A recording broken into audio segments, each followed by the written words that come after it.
So I'm just briefly going to show you how to cut your template A and template B from the Maud Mountains pattern.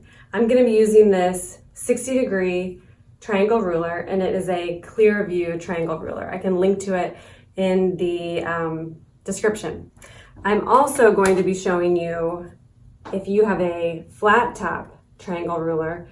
This one is a Creative Grids. I'm going to show you a little tip to make sure that you're staying on track with the Maud Mountains pattern and keeping everything the same size, because these are almost the same size, except, do you see this really close? It's a 1/4 inch, just this tip is different. And so that's gonna slightly change your cutting. We're gonna go over sewing in another video, but this is just on how to cut your triangles. I've printed out my Maud Mountains templates, and the first thing I'm gonna do is place just a regular straight ruler on top of that test square. I'm gonna make sure that it's exactly 1 inch, and I see that it is. That's because I didn't scale to fit or shrink this template printout in any way. Okay, I'm not gonna use this paper printout. I'm gonna use my own ruler. And so now that I know my paper printout is exactly correct, I'm gonna lay my ruler on this template, and ta-da, it's also correct. This, however, this is a little bit trickier because we have that 1/4 inch seam just to save us some fabric. You can see that up here. So I actually cut out just another little template piece. You can use vinyl template sheets. You can use this paper printout. You can use whatever you want. Don't overthink it, because you're really only going to be using this straight edge, because this curved or this 60-degree angle is going to come out naturally. Okay, so I have my 6 3/4 width of fabric strip. Now I'm going to place, now I know this template B is going to be my end cap. So I'm going to make sure I have enough here. But first I'm going to place my ruler. I'm going to line up this 6 3/4 line. The tip is at the top, the tippy top. Now I'm going to hold this, and it's probably wise to flip your mat so you're always cutting with your right hand. You're cutting away from yourself. But I have a camera in my face, so I'm just going to do that and do that. So 2 cuts. That gave me, I actually have, I didn't tell you this, but I have 2 pieces of fabric stacked on top of each other.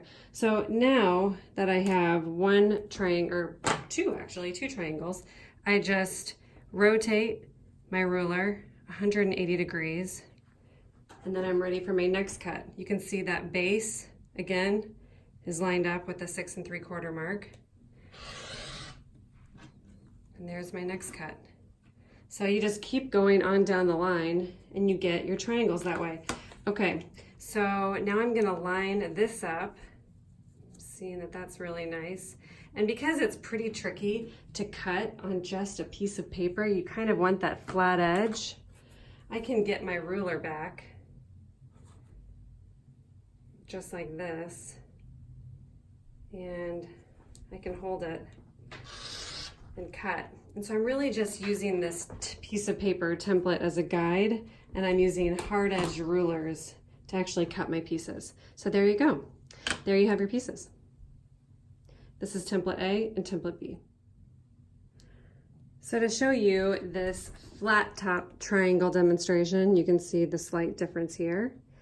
I am going to first shave off, this is the same strip, this 6 3/4 inch wide strip. I'm going to shave off 1/4 inch because that ruler, sorry, can't move the camera, that ruler shaved off 1/4 inch for us as well. If you hold these 2 rulers together, you can see right where they're, where am I? Right where they line up, you have this little 1/4 inch tippy tip. So we have to shave that off of our width of fabric strip. Okay, so now we do the exact same thing. We just, oh, I gotta move this little up because my camera tripod is getting in the way. we make sure we have enough for our template B. Template B is going to be a little bit different, so watch out there. Okay, so now I have this flat top lined up and this base lined up with the 6.5. I'm ready to cut. And you want to make sure that if you use this ruler once, you use it for every triangle. Because you don't want to be using these tippy triangles and these triangles, or you don't want to try to be cutting these tippy triangles out of the 6.5 width, because you're going to get a smaller triangle. You can use this pointed triangle if you move it up. You just want to make sure that your base is always lined up with the 6 3/4. Okay, do I have my, oh, I made the cuts. Fantastic. Okay, so now I'm going to get my template B piece again. And what's most important is that I line up this little 1/4 inch narrow edge with the bottom, which means I'm going to have 3/4 inch overhang. Do you see that right there? I'm going to take my flat edge ruler one more time. I'm going to line it up. And it's actually smarter, really, to place your ruler on top of the template and cut like this so you're not moving anything. But that means I'd be cutting toward myself again because of this camera tripod. So once again, I'm just going to cut it. I'm going to line that up. I'm going to cut it this way. And it's going to work out just fine cutting it this way. Okay, so you see how those are now the same size? You have it all ready to sew.